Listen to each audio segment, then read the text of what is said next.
وكفى والصلاة والسلام على من لا نبي بعده ولا رسول بعده. أما بعد فأعوذ بالله من الشيطان الرجيم. بسم الله الرحمن الرحيم.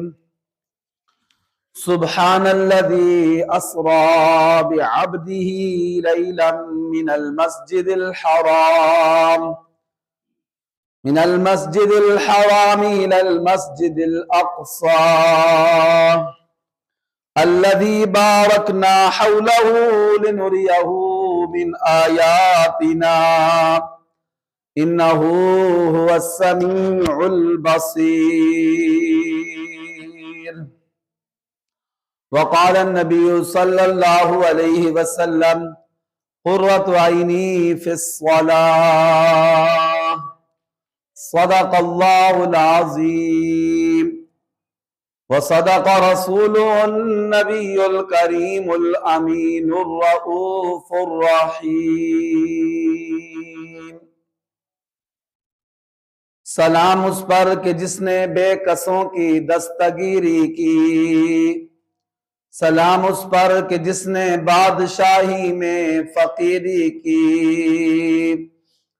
سلام اس پر کہ جس کے گھر نہ چاندی تھی نہ سونا تھا، سلام اس پر کہ ٹوٹا بوریا جس کا بچھونا تھا، سلام اس پر کہ اسرار محبت جس نے سمجھائے، سلام اس پر کہ جس نے زخم کھا کر پھول برسائے،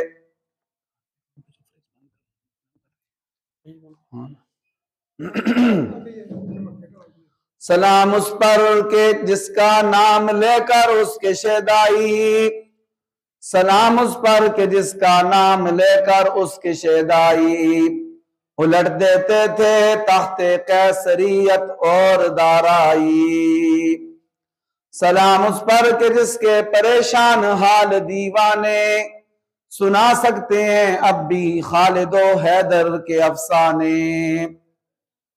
میرے معزز سامعین و ناظرین اکرام، آج 24 جنوری 2025 اور 23 رجب المرجب 1446 ہجری جمعۃ المبارک کے اس مقدس اجتماع سے اللہ رب العزت نے مجھے مخاطب ہونے کی توفیق عطا فرمائی۔ میرے بھائیوں، یہ رجب المرجب کا مہینہ ایسا مہینہ ہے کہ ہمارے پیارے نبی صلی اللہ علیہ وسلم کو اللہ تعالیٰ نے اس مہینے کے اندر معراج کرائی، اپنی ملاقات کرائی، اپنا دیدار کرایا، اپنے پاس عرش پر بلایا۔ جب ہمارے پیارے نبی صلی اللہ علیہ وسلم پر کافروں نے ظلم و ستم کے پہاڑ توڑ دیے، آپ کے گلے میں رسی ڈال کر آپ کو گھسیٹا گیا، طائف کے اندر آپ کو پتھر مار مار کر آپ کو لہو لہان کیا گیا، آپ کے جوتے مبارک خون سے رنگین ہو گئے، آپ کی غم گسار بیوی دکھ اور سکھ میں آپ کے ساتھ کھڑی ہونے والی، آپ کی ڈھارس بندانے والی، آپ کا ساتھ دینے والی، آپ کو حوصلہ دینے والی اما خدیجہ الکبریٰ رضی اللہ تعالی عنہا کا انتقال ہو گیا۔ جو جتنے امتحانات آئے، جتنی آزمائشیں آئیں، اللہ تعالیٰ نے پھر اتنا ہی اپنے پیارے نبی صلی اللہ علیہ وسلم کو اٹھایا اور اپنے پاس عرشوں پر بلایا۔ جتنا پریشر زیادہ ہوتا ہے، جتنا ایکشن زیادہ ہوتا ہے، اس کا ری ایکشن بھی اتنا ہی تیز ہوتا ہے۔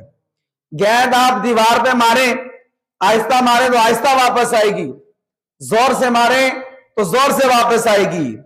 کسی چیز کو پریس کریں، اس کو جتنا زور سے پریس کریں گے، جب وہ اوپر اٹھے گی اتنا ہی وہ پریشر کے ساتھ جو ہے وہ ریلیز ہوگی۔ جب پریشر ریلیز ہوگا اتنی زیادہ پریشر کے ساتھ وہ اوپر جائے گی۔ اسی طرح اللہ تعالیٰ نے بھی اپنے محبوب حضرت محمد مصطفیٰ صلی اللہ علیہ وسلم کو اپنے پاس بلایا اور آسمانوں کی سیر کرائی۔ پیارے نبی صلی اللہ علیہ وسلم ام ہانی کے گھر آرام فرما تھے، بستر استراحت پر نیم خواب کی حالت میں تھے، پیارے نبی صلی اللہ علیہ وسلم کیا دیکھتے ہیں کہ چھت پھٹتا ہے، چھت کے اندر سے جبرائیل امین تشریف لاتے ہیں اور اللہ کے پاک نبی حضرت محمد مصطفیٰ صلی اللہ علیہ وسلم کو اٹھا کر لے جاتے ہیں، حتیم میں لے جاتے ہیں۔ حتیم اسے کہتے ہیں کہ جو ہے تو خانہ کعبہ کا حصہ، لیکن خانہ کعبہ کے گرد جو تھوڑی سی باؤنڈری ہے، تھوڑی سی دیوار لگی، تھوڑا سا حصہ ہے، اسے حتیم کہتے ہیں۔ اصل میں یہ خانہ کعبہ کے اندر کا حصہ ہے، لیکن جب قریش مکہ خانہ کعبہ کی تعمیر کر رہے تھے تو انہوں نے یہ نیت کی تھی کہ ہم نے حلال کا مال خانہ کعبہ کی تعمیر میں لگانا ہے، حرام نہیں لگانا ہے۔ تو اس وجہ سے میرے محترم بھائیوں، انہوں نے حلال مال جتنا تھا وہ لگایا، لیکن یہ تھوڑا سا خانہ کعبہ کا حصہ یہ باہر رہ گیا، تو اس لیے انہوں نے اس کو باہر ہی چھوڑ دیا، اور اللہ کی حکمت وہ باہر ہی رہ گیا، بعد میں کسی نے اندر نہیں کیا۔ اس میں بھی اللہ تعالیٰ کی بڑی حکمتیں ہیں کہ جو خانہ کعبہ شریف کے اندر نماز نہیں پڑھ سکتا، وہ اگر اس حتیم کے اندر جو خانہ کعبہ کے باہر جگہ ہے، جس کے ساتھ تھوڑی دیوار لگی ہوئی ہے، اس میں بھی نماز پڑھے گا، گویا اس نے خانہ کعبہ شریف کے اندر نماز پڑھی۔ تو وہاں حتیم میں آ کر لیٹے، پھر پیارے نبی حضرت محمد مصطفیٰ صلی اللہ علیہ وآلہ وسلم حتیم میں جب آ کر لیٹے تو پیارے نبی صلی اللہ علیہ وسلم کو وہاں تھوڑی دیر آرام فرمایا۔ وہاں پر جب آرام فرمایا پیارے نبی صلی اللہ علیہ وسلم نے، تو وہاں پھر حضرت جبرائیل علیہ السلام نے وہاں سے پیارے نبی صلی اللہ علیہ وسلم کو اٹھا کر آب زمزم کے پاس لے گئے، اور جنت سے 2 سونے کے تشت لے کر آئے تھے۔ ایک کے اندر آب زمزم کو لایا، اور دوسرے تشت کے اندر نور لے کر آئے، اللہ تعالیٰ کی طرف سے، اللہ سے نور لے کر آئے، اور پھر پیارے نبی علیہ السلام کو لٹا کر آپ کی اوپن ہارٹ سرجری کی۔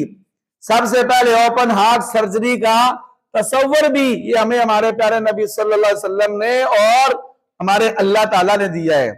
میرے محترم بھائیوں، پھر ایسے فرشتے نے ہاتھ مارا حضور کے سینے پر، حضور کا سینہ کھل گیا، دل مبارک نکالا، اسے پھر ایسے ہاتھ مارا تو میرے محترم بھائیوں دل بھی ایسے کھل گیا پیارے نبی علیہ السلام کا۔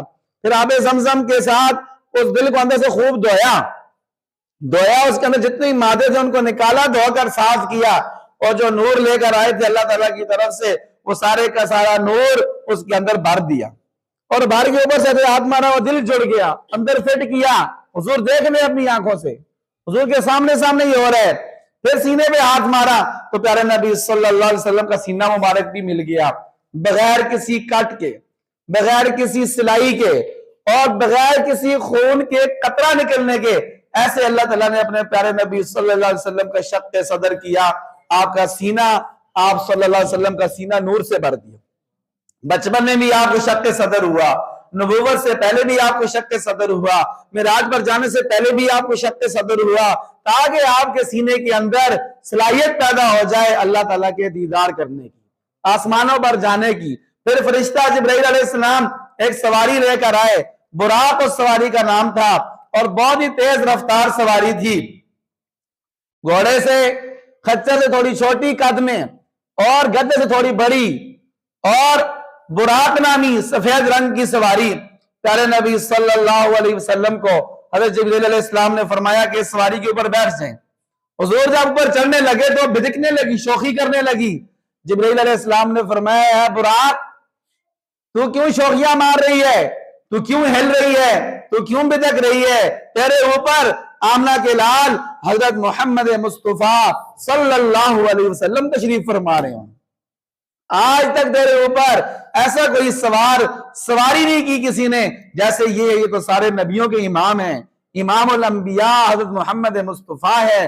جب اس براق سواری نے یہ سنا تو وہ بالکل جو ہے پسینے سے شرابور ہو گئی، پسینے سے لت پت ہو گئی، شرمانے کی وجہ سے کہ میں اللہ کے نبی صلی اللہ علیہ وسلم کے سامنے میں نے ایسی شوخی ماری ہے۔ اور پھر سفر شروع ہو گیا۔ میرے محترم بھائیوں، راستے میں سفر چلتا رہا، براق پر حضور سوار ہے، اتنی تیز رفتار سواری تھی، حضور فرماتے ہیں جہاں تک نگاہ پڑتی تھی وہ 1 قدم رکھتی تھی۔ یہ تیز رفتار سواری کا تصور بھی اسلام نے دیا ہے۔ آج ہم کہتے ہیں انگریزوں نے جہاز ایجاد کرنی ہے، راکٹ ایجاد کرنی ہے، فلاں تیز ٹرینیں ایجاد کرنی ہے، گاڑیاں تیز رفتار ایجاد کرنی ہے۔ میرے محترم بھائیوں، اس کا تصور تو ہمارے پیارے نبی حضرت محمد مصطفیٰ صلی اللہ علیہ وسلم نے دی ہے۔ وہ الگ بات ہے کہ اگر ہم مسلمان کام چوری کی وجہ سے، خیانت کی وجہ سے، بددیانتی کی وجہ سے، کافروں سے ان چیزوں میں پیچھے رہ گئے ہیں تو یہ ہماری کمزوری ہے، ورنہ اس کا تصور ہمارے پیارے نبی علیہ السلام نے آج سے 1400 سال پہلے دیا ہے۔ اور میرے محترم بھائیوں، سفر شروع ہوا، راستے میں ایک جگہ آئی، وہاں کھجور کے درخت تھے۔ جبرائیل علیہ السلام نے فرمایا یہاں اتریے، 2 رکعت نماز پڑھیے۔ پوچھا آپ کو پتہ ہے کہ یہ کون سی جگہ ہے؟ حضور نے فرمایا مجھے تو نہیں پتا۔ فرمایا یہ آپ کی جائے ہجرت یثرب مدینہ طیبہ ہے، یہاں آپ ہجرت کر کے آئیں گے۔ پھر 2 رکعت حضور نے پڑھی، پھر سفر شروع ہوا۔ پھر ایک جگہ آئی، فرشتے نے سواری روکی، فرمایا یہاں اتریں، یہاں بھی 2 رکعت نماز پڑھیں۔ یہ وہ جگہ ہے، طور سینہ ہے، جہاں حضرت موسیٰ علیہ السلام اللہ تعالیٰ سے کلام کرتے تھے۔ پھر وہاں نبی علیہ السلام نے نماز پڑھی، آگے سفر شروع ہوا۔ پھر ایک جگہ آئی، جبرائیل علیہ السلام نے فرمایا یہاں اتریے، یہاں بھی 2 رکعت نماز نفل پڑھیے۔ یہ بیت اللحم ہے، جہاں حضرت عیسیٰ علیہ السلام کی پیدائش ہوئی ہے۔ فرمایا آگے گئے تو آگے پیارے نبی صلی اللہ علیہ وآلہ وسلم کو مدین بستی آئی، فرمایا یہ حضرت شعیب علیہ السلام کی جگہ تھی۔ پھر آگے سفر ہوا تو نبی علیہ السلام بیت المقدس کے قریب پہنچنے لگے، مسجد اقصیٰ کے، ایک جگہ سے بہت زیادہ خوشبو آئی۔ حضور نے فرمایا یہ کون سی جگہ ہے؟ جبرائیل علیہ السلام نے فرمایا آمنہ کے لال، یہ وہ جگہ ہے جہاں فرعون نے اپنی ایک باندی کو جو ایمان لے آئی تھی اس کو اس کی بچیوں سمیت زندہ جلا دیا تھا، یہاں پر اس کی ہڈیاں ہیں، جب سے یہ دفن ہے اس وقت سے اس کی قبر سے خوشبو آ رہی ہے اور آج تک آ رہی ہے۔ تو پیارے نبی صلی اللہ علیہ وسلم نے آگے جب سفر شروع کیا، میرے محترم بھائیوں، مسجد اقصیٰ پہنچے تو براق جو سواری تھی اس کو باہر باندھا۔ باہر کیا کیا؟ باندھا۔ ایک روایت میں یہ آتا ہے کہ ادھر بنے ہوئے تھے کڑے، ان کے ساتھ باندھا۔ ایک روایت میں یہ ہے جبرائیل علیہ السلام نے پتھر میں انگلی لگائی تو وہاں سوراخ ہو گیا، تو وہاں پر بھی سواری کو باندھا۔ اس میں ہمارے پیارے نبی علیہ السلام ہمیں کیا سبق دیتے ہیں کہ اے میرے امتیوں، اسباب کو اختیار کرنا ہے لیکن اسباب پر بھروسہ نہیں کرنا، بھروسہ مسبب الاسباب اللہ تعالیٰ پہ کرنا ہے۔ توکل اس کو کہتے ہیں کہ رکھ تیار خنجر اپنا، توکل اس کو کہتے ہیں کہ رکھ تیار خنجر اپنا، پھر اس کی تیزی کا بھروسہ کر خدا پہ۔ اسباب اپنے اختیار کرنے، یہ سنت اسباب اختیار کرنا۔ دیکھیں نبی علیہ السلام نے سواری کو کیوں باندھا؟ نہ باندھے سواری کو کیوں باندھا؟ اس لیے کہ اسباب اختیار کرنے ہیں لیکن اسباب پہ بھروسہ نہیں کرنا۔ گاڑی کو لاک کرنا ہے، موٹر سائیکل کو لاک کرنا ہے لیکن بھروسہ لاک پہ نہیں کرنا، بھروسہ لاک ہوتے ہوئے بھی اللہ پر کرنا ہے کہ میری اس چیز کی حفاظت کون کرے گا؟ اللہ تعالیٰ کریں گے۔ میرے محترم بھائیو، مسجد اقصیٰ میں تشریف لے گئے، وہاں پہلے سے لوگ موجود تھے۔ جبرائیل علیہ السلام نے پوچھا حضور سے کہ یہ آپ کو پتہ ہے یہ کون لوگ ہیں؟ فرمایا مجھے تو نہیں پتہ یہ کون ہے۔ فرمایا یہ حضرت آدم علیہ السلام سے لے کر حضرت عیسیٰ علیہ السلام تمام انبیاء کرام علیہم السلام ہیں۔ نماز کا وقت ہوا، اذان ہوئی، اقامت ہوئی، جماعت کا جب ٹائم ہوا تو سارے ایک دوسرے کو دیکھ رہے تھے کہ مصلی پر کون کھڑا ہوگا۔ سارے نبیوں کے، سارے انسانیت کے باپ آدم علیہ السلام بھی موجود، ابراہیم علیہ السلام بھی موجود، سارے نبی موجود، مصلی پر کون کھڑا ہوگا؟ نماز پڑھانے کا ٹائم آ گیا ہے۔ جبرائیل علیہ السلام نے ہمارے پیارے نبی علیہ السلام کا بازو ایسے پکڑا اور بازو پکڑ کے ان کو مصلی پہ کھڑا کر دیا۔ فرمایا ٹھیک ہے، آدم علیہ السلام انسانیت کے باپ، ابراہیم علیہ السلام کے آپ کی جد امجد، لیکن یہ مرتبہ اور مقام امامت کا، امام الانبیاء ہونے کا، یہ اللہ تعالیٰ نے آپ کو عطا فرمایا ہے۔ حضور مصلی رسول پر کھڑے ہوئے اور انبیاء کو جو ہے وہ نماز پڑھائی۔ نماز پڑھانے کے بعد پھر اوپر کا سفر شروع ہوا۔ یہاں تک جو سفر ایسے کہتے ہیں سبحان الذی اسری بعبدہ، راتوں رات اللہ اپنے بندے کو لے گئے، اللہ اپنے بندے کو لے گئے۔ سبحان کا لفظ استعمال کیا، کسی صورت کے شروع میں سبحان کا لفظ نہیں ہے سوائے اس صورت کے۔ وہ کیوں؟ اس لیے کہ اللہ فرماتے ہیں تمہارے سارے قانون فیل ہو جائیں گے، فزکس کا قانون، بائیولوجی کا قانون اور اسی طرح باٹنی کا قانون، جتنے بھی تمہارے سائنس کے قوانین ہیں وہ سارے کے سارے یہاں پر فیل ہو جائیں گے۔ کیوں؟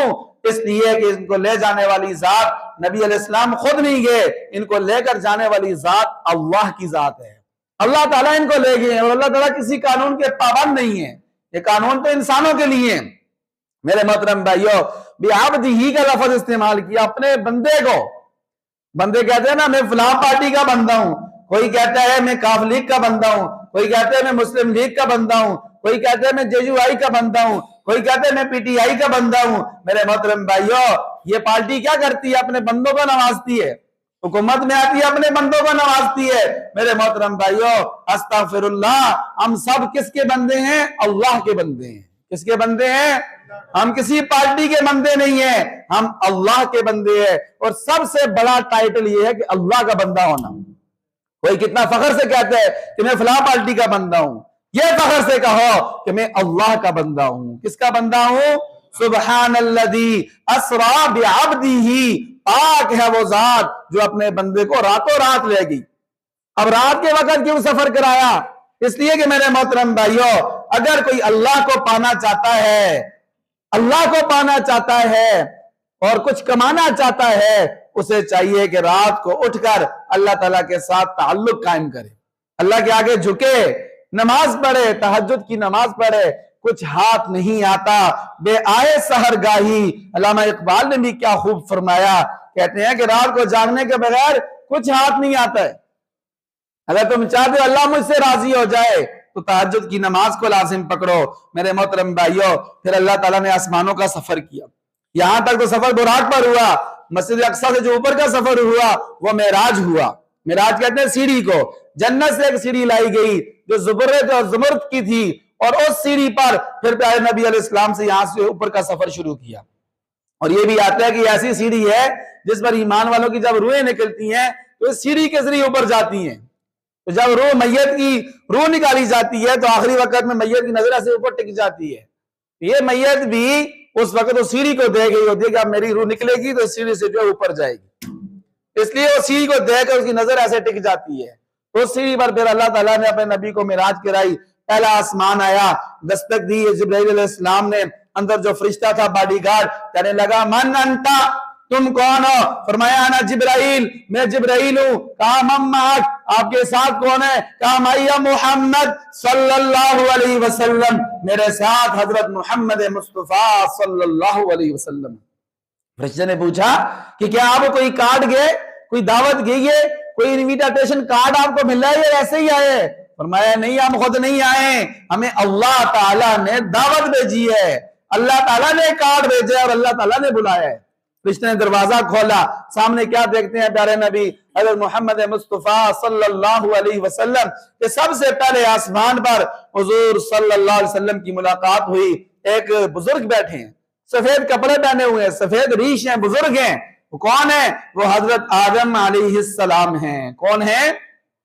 حضرت آدم علیہ السلام سے ملاقات ہوئی، فرمایا مرحبا بالابن الصالح وبالنبی الصالح، اے میرے نیک بیٹے، اللہ کے نیک نبی، آپ کا آنا مبارک۔ دوسرے آسمان پر ملاقات ہوئی پیارے نبی صلی اللہ علیہ وسلم کی حضرت یحییٰ، زکریا، عیسیٰ علیہ السلام سے، انہوں نے بھی کہا مرحبا بالاخ الصالح وبالنبی الصالح۔ تیسرے آسمان پر ملاقات ہوئی حضرت یوسف علیہ السلام سے، انہوں نے بھی کہا مرحبا بالاخ الصالح وبالنبی الصالح۔ اور حضور نے جب حضرت یوسف کو دیکھا تو فرمایا کہ حضرت یوسف علیہ السلام کو دنیا کا آدھا حسن دیا گیا ہے، آدھی خوبصورتی باقی دنیا کو دی گئی ہے، اور آدھی خوبصورتی اللہ تعالیٰ نے حضرت یوسف علیہ السلام کو دی ہے۔ چوتھے آسمان پر گئے ادریس علیہ السلام سے ملاقات ہوئی، انہوں نے بھی فرمایا مرحبا بالاخ الصالح وبالنبی الصالح۔ پانچویں آسمان پر حضرت ہارون علیہ السلام سے ملاقات ہوئی، سلام دعا کے بعد انہوں نے فرمایا مرحبا بالاخ الصالح وبالنبی الصالح۔ چھٹے آسمان پر حضرت موسیٰ علیہ السلام سے ملاقات ہوئی، انہوں نے بھی فرمایا مرحبا بالاخ الصالح وبالنبی الصالح۔ جب ساتویں آسمان پر پہنچے تو اوپر کیا دیکھتے ہیں کہ ساتوں آسمانوں کے اوپر قبلے کے خانہ کعبہ کے عین اوپر ایک خانہ کعبہ ہے، فرشتوں کا خانہ کعبہ، اسے کہتے ہیں بیت معمور، وہ فرشتوں کا خانہ کعبہ ہے۔ روز 70,000 فرشتے اس کا طواف کرتے ہیں اور پھر ان کو آج تک دوبارہ پھر کبھی باری نہیں آتی۔ اتنے اللہ تعالیٰ کے فرشتے، نورانی فرشتے۔ تو دیکھا گیا کہ اس کے ساتھ ٹیک لگا کر ایسے ٹانگیں ایسے اوپر کی ہوئی ہیں اور ٹیک لگا کر ایسے ایک بزرگ بیٹھے ہوئے ہیں۔ ایک روایت میں یہ آتا ہے کہ یہ کھڑے بھی ہوئے، باقی سارے نبی کھڑے ہو کر ملتے رہے، یہ نہیں کھڑے ہوئے، اپنی جگہ ایسے ہی بیٹھے ہوئے ہیں۔ حضور صلی اللہ علیہ وسلم نزدیک کے، جب نزدیک کے سلام کیا تو انہوں نے سب سے پہلے جواب دیا کہ مرحبا بالابن الصالح و بالنبی الصالح۔ انہوں نے کہا کہ میرا نیک بیٹا اور میرے اللہ کے نیک نبی آپ کو آنا مبارک ہو۔ اور پھر نبی علیہ السلام کے ساتھ سینہ لگایا، حضور گلے ملے، گلے مل کر حضور کو ماتھے پر بوسہ دیا، پیار دیا۔ باقی کسی نبی نے پیار نہیں دیا، انہوں نے پیار بھی دیا۔ باقی کسی نبی نے اس امت کو سلام نہیں بھیجا، انہوں نے اس امت کے لیے سلام نہیں بھیجا۔ یہ کون تھے؟ جبرائیل علیہ السلام فرمانے لگے یہ آپ کے جد امجد حضرت ابراہیم علیہ السلام ہے۔ ہمارے پیارے نبی علیہ السلام کا جو شجرہ نسب ہے یہ حضرت ابراہیم علیہ السلام سے جا کر ملتا ہے۔ فرمایا یہ آپ کے جد امجد حضرت ابراہیم علیہ السلام ہیں۔ حضرت ابراہیم علیہ السلام سے ملاقات ہوئی میرے محترم بھائیوں، پھر ساتوں آسمانوں سے اوپر سدرۃ المنتہا ہے، یہاں تک جبرائیل علیہ السلام ساتھ تھے۔ جب سدرۃ المنتہا آیا جبرائیل نے بھی ہاتھ جوڑ دیے، فرمایا اللہ کے پاک نبی یہاں تک میری ڈیوٹی تھی، یہاں سے آگے یہ بارڈر ہے، یہاں سے آگے کا ویزا پاسپورٹ میرے پاس نہیں ہے، یہاں سے آگے آپ نے خود ہی جانا ہے۔ حضور صلی اللہ علیہ وسلم تھوڑے پریشان ہوئے، اللہ تعالیٰ نے ایک جنت سے سواری بھیج دی، اس کا سواری تھی رف رف کی مخملی سواری تھی، سبز رنگ کے مخمل کی ایک سیٹ تھی، ایک سواری تھی۔ نبی علیہ السلام اس پر تشریف فرما ہوئے، آگے اللہ تعالیٰ ان کو لے گئے۔ تو مسجد حرام سے مسجد اقصی تک بشریت تھی، اور مسجد اقصی تک سے لے کر ساتوں آسمانوں تک ملکیت کی صفات اللہ کے نبی میں پیدا ہو گئی، اور وہاں سے آگے کیا اللہ کے نبی میں صفات پیدا ہوئی وہ اللہ جانے اور اللہ کا نبی جانے، وہ ہمیں پتہ نہیں ہے۔ پھر آگے کی سیر کرائی، سدرۃ المنتہا سے اوپر گئے، صریف الاقلام کا مقام آیا، صریف الاقلام کہتے ہیں قلم کی آواز، وہاں تقدیر کے فیصلے لکھے جاتے ہیں اور قلم سے آواز پیدا ہوتی ہے، اس کو کہتے ہیں صریف الاقلام۔ پھر وہاں سے اوپر اللہ تعالیٰ کا عرش آیا، اور میرے محترم بھائیوں پھر اللہ تعالیٰ سے ملاقات ہوئی۔ اس ملاقات کو سورہ نجم بیان کرتی ہے، وَالنَّجْمِ إِذَا هَوَى مَا ضَلَّ صَاحِبُكُمْ وَمَا غَوَى وَمَا يَنْطِقُ عَنِ الْهَوَى إِنْ هُوَ إِلَّا وَحْيٌ يُوحَى عَلَّمَهُ شَدِيدُ الْقُوَى ذُو مِرَّةٍ فَاسْتَوَى وَهُوَ بِالْأُفُقِ الْأَعْلَى ثُمَّ دَنَا فَتَدَلَّى۔ کہ وہ سواری آئی مسند اور اللہ کے قریب لے گئی، فتدلّا، دنا فتدلّا فکان قاب قوسین، جو ایک کمان ہوتی ہے نا جس کی طرح تیر مارتے ہیں، جیسے آگے لکڑی کی بنی ہوتی ہے اس کو کمان کہتے ہیں۔ یہ کمان کے جو دو کونے ہوتے ہیں ان کو کہتے ہیں قاب۔ کیا کہتے ہیں؟ قاب۔ اور درمیان جو فاصلے سے بولتے ہیں قوس۔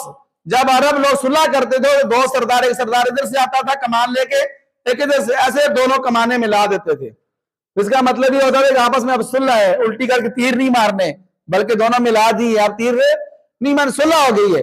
اللہ فرماتے ہیں میرے نبی اتنے میرے قریب ہو گئے، اور آگے فرمایا ثم دنا فتدلّا فکان قاب قوسین او ادنا، اس سے بھی زیادہ قریب ہو گئے۔ اللہ تعالیٰ نے 70,000 نور کے پردے ہٹا دیے اور اپنے پیارے نبی کو اپنا دیدار کرایا۔ اللہ تعالیٰ کا دیدار کیا، اللہ نے پوچھا میرے محبوب کیا لے کر آئے ہیں؟ فرمایا اللہ تعالیٰ میں ساری عاجزی لے کر آیا ہوں، آپ کو عاجزی بڑی پسند ہے بندوں کی طرف سے تو میں عاجزی لے کر آیا ہوں۔ التحیات للہ والصلوات والطیبات، فرمایا میرے محبوب میں نے آپ کے لیے 3 گفٹ تیار کر کے رکھے ہوئے ہیں، آپ کے لیے، آپ کی امت کے لیے۔ ایک نمازوں کا گفٹ 50 فرض کی، فرمایا آخر میں 5 رہ گئی، فرمایا اس لیے کام کرتے رہے اہمیت بتانے کے لیے کہ آپ کی امت والے 5 پڑھیں گے، اللہ تعالیٰ ان کو 50 نمازیں پڑھنے کا اجر و ثواب عطا فرمائے۔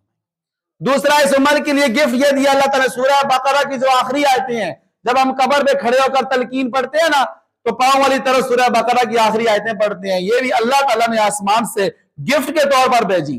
تیسرا گفٹ یہ دیا اپنے پاک پیغمبر کو، اللہ تعالیٰ نے فرمایا میرے پیارے پیغمبر آپ کی امت کا جو بھی آپ کا امتی اللہ کے ساتھ شرک نہیں کرے گا، اللہ تعالیٰ اس کے کبیرہ گناہوں کو بھی معافی مانگے اللہ معاف کر دیں گے، وہ ہمیشہ دوزخ میں اس کو نہیں ڈالوں گا۔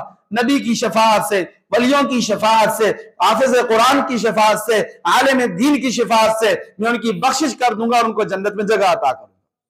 میرے محترم بھائیوں وقت ختم ہو گیا ہے، بڑی باتیں تھی معراج شریف کے موضوع کے متعلق، آخر میں 1-2 باتیں عرض کر کے اجازت چاہتا ہوں۔ پیارے نبی علیہ السلام کو بہت سارے مناظر دکھائے گئے، 10 مناظر دوزخ کے دکھائے گئے، جنت کے بھی 5-6 مناظر دکھائے گئے۔ لیکن میرے پاس اب وقت تھوڑا ہے، میں آپ کے سامنے صرف ایک دو بیان کرتا ہوں۔ پیارے نبی علیہ السلام نے دیکھا دوزخ کے مناظر میں کہ کچھ لوگ ایسے ہیں جہاں سے اوپر سور ہیں، نیچے انسان ہیں۔ حضور نے پوچھا یہ کون لوگ ہیں؟ ان کی شکل اوپر سور والی ہے اور نچلا تھار ان کا انسانوں والا ہے۔ فرمایا پیارے نبی یہ آپ کی امت کے وہ لوگ ہیں جو جھوٹی گواہی دیتے تھے، کسی دنیاوی لالچ کی وجہ سے، رشتہ داری کی وجہ سے، پیسے کی وجہ سے جھوٹی گواہی دے دیتے تھے۔ آج اللہ نے ان کی شکلیں تبدیل کر کے ان کو خنزیر بنا دیا، ان کو سور بنا دیا۔ پیارے نبی علیہ السلام نے دیکھا میرے محترم بھائیوں کہ کچھ لوگ ہیں، بڑا سا تندور ہے، اس کے اندر آگ بھری ہوئی ہے، ننگے مرد اور ننگی عورتیں اس آگ کے اندر اللہ نے ڈالی ہیں، اور وہ آگ ان کو ایسے اٹھاتی ہے، ایسے اٹھا کے ایسے اوپر لاتی ہے، پھر یکدم وہ بیٹھ جاتی ہے آگ نیچے، اور پھر نیچے جا کے تہ میں جا گرتے ہیں، پھر ایسے اوپر اٹھاتی ہے، پھر ایسے نیچے پھینکتی ہے۔ حضور نے فرمایا یہ کون لوگ ہیں؟ فرمایا یہ آپ کی امت کے زانی مرد اور زانی عورتیں ہیں جو نکاح کو نہیں اپناتے تھے، گناہ کو اپناتے تھے۔ اللہ تعالیٰ نے ان کو یہ سزا دی ہے یا جہنم کی آگ میں جو ایسے جلتے رہیں گے۔ اور میرے محترم بھائیوں، پیارے نبی حضرت محمد مصطفیٰ صلی اللہ علیہ وسلم نے دیکھا کہ ایک بندہ ہے، ایک فرشتہ اتنا بڑا پتھر لے کر آتا ہے اور اس کے سر میں زور سے مارتا ہے، اس کا سر چکنا چور ہو جاتا ہے بالکل، اور پھر وہ پتھر دور جا کے گرتا ہے، فرشتہ پھر اٹھانے جاتا ہے، پھر سر ٹھیک ہو جاتا ہے، پھر آگے اس کے سر پہ مارتا ہے، ایسے مسلسل مارتا ہے۔ حضور نے فرمایا یہ کون ہے؟ فرمایا یہ آپ کی امت کے بے نمازی لوگ ہیں جو فجر کی نماز نہیں پڑھتے تھے۔ اللہ تعالیٰ نے فجر سے لے کر زور تک ایسے فرشتوں کو پتھر مارتا رہے گا، زور کی نماز نہ پڑھنے کی وجہ سے عصر تک، عصر کی نہ پڑھنے کی وجہ سے مغرب تک، مغرب کی نماز نہ پڑھنے کی وجہ سے عشاء تک، عشاء کی نماز نہ پڑھنے کی وجہ سے فجر تک، ایسے ہی فرشتوں کو مارتا رہے گا۔ میرے محترم بھائیوں، جنت کے مناظر بھی اللہ نے اپنے پیارے حبیب حضرت محمد مصطفیٰ صلی اللہ علیہ وسلم کو دکھلائے۔ حضور فرماتے ہیں کہ میں نے دیکھا جنت کا ایک چشمہ ہے، جنت چشمے پر ایک خوبصورت، ایک حسین و جمیل ایک لڑکی ہے جس نے سبز رنگ کا لباس پہنا ہوا ہے۔ اس کی طبیعت ٹھیک نہیں، اس کو بٹھائیں، گر جائے گا، اس کو بٹھا دیں۔ سبز رنگ کا لباس پہنا ہوا ہے اور وہ کیا کر رہی؟ جنت کے چشمے سے وضو کر رہی ہے، اور اس نے سبز رنگ کے جوتے پہنے ہوئے ہیں، اور اس کے وہ جوتے بھی تسبیح کر رہے ہیں۔ تو پیارے نبی صلی اللہ علیہ وسلم نے پوچھا کہ یہ خوبصورت لڑکی، یہ خوبصورت جنت کی لڑکی یہ کون ہے؟ فرمایا اللہ کے پاک نبی یہ آپ کے غلام عمر بن خطاب کی بیوی ہے، حور ہے جنت کی، جس کو اللہ تعالیٰ نے عمر بن خطاب کے لیے بنایا۔ حضور نے فرمایا کہ عمر میں جنت میں نے ایک محل دیکھا بہت ہی خوبصورت، اتنا خوبصورت کہ میرا دل کیا کہ میں اندر جا کر اس کو دیکھوں، بہت ہی خوبصورت۔ تو میں نے فرشتے سے پوچھا کہ یہ مال کس کا ہے؟ یہ میرا۔ اس نے فرشتے نے کہا یہ قریشی کا مال ہے۔ تو میں نے سمجھا یہ میرا مال ہے۔ میں اندر جانے لگا تو فرشتے نے کہا یہ آپ کا نہیں، یہ آپ کے غلام عمر بن خطاب کا مال ہے۔ حضور فرمانے لگے واپس آ کر حضرت عمر رضی اللہ تعالیٰ عنہ سے کہ اے عمر، میرا دل کر رہا تھا کہ میں اس گھر کے اندر داخل ہو جاؤں، لیکن کیا ہے کہ مجھے تیری غیرت یاد آ گئی۔ میری طرف توجہ کریں، اس کو بٹھائیں نہیں چلیں، کیوں نہیں بٹھا رہی ہیں؟ اور آپ تو سمجھدار بندے ہیں، گر جائے گا بندہ۔ میری طرف توجہ کریں جی، میری طرف توجہ کریں۔ آخری بات ہے کہ پیارے نبی صلی اللہ علیہ وسلم کیا دیکھتے ہیں کہ جنت میں گئے تو حضور کے آگے آگے قدموں کی آواز آ رہی ہے۔ کس کی آواز آ رہی ہے؟ بولیں اونچی آواز سے، کس کی آواز آ رہی ہے؟ قدموں کی آواز آ رہی ہے، پاؤں کی آواز، چلنے کی آواز آ رہی ہے۔ حضور نے پوچھا جبرائیل علیہ السلام سے کہ یہ کس کے پاؤں کی آواز ہے؟ فرمایا یہ آپ کا غلام بلال حبشی مدینہ کی گلیوں میں چلتا ہے، اللہ تعالیٰ اس کے پاؤں کی آہٹ کی آواز جنت میں سنائی دیتی ہے۔ ایسے اللہ تعالیٰ کو راضی کیا۔ کتنی آزمائشیں آئی حضرت بلال پر، گلے میں رسی ڈالی گئی، گرم ریت کے اوپر لٹایا گیا، کس لیے کہ حضور کا دامن چھوڑ دو، کلمہ چھوڑ دو۔ حضرت بلال کہتے احد احد احد احد۔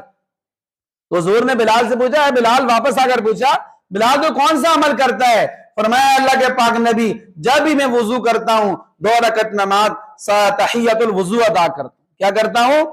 تحیۃ الوضو ادا کرتا ہوں۔ اللہ تعالیٰ نے اس لیے مجھے یہ انعام عطا کیا ہے۔ بس میرے محترم بھائیوں، معراج کا سفر ہم سب کو یہ سبق دیتا ہے، ہم نماز کی پابندی کریں، ہم جھوٹ نہ بولیں، ہم غیبت نہ کریں، ہم گناہ سے بچیں، اور میرے محترم بھائیوں، نماز کی پابندی کریں، یہ معراج کا سفر ہمیں سبق دیتا ہے۔ اللہ تعالیٰ سے دعا ہے اللہ تعالیٰ ہم سب کو عمل کی توفیق عطا فرمائے۔ وآخر دعوانا ان الحمدللہ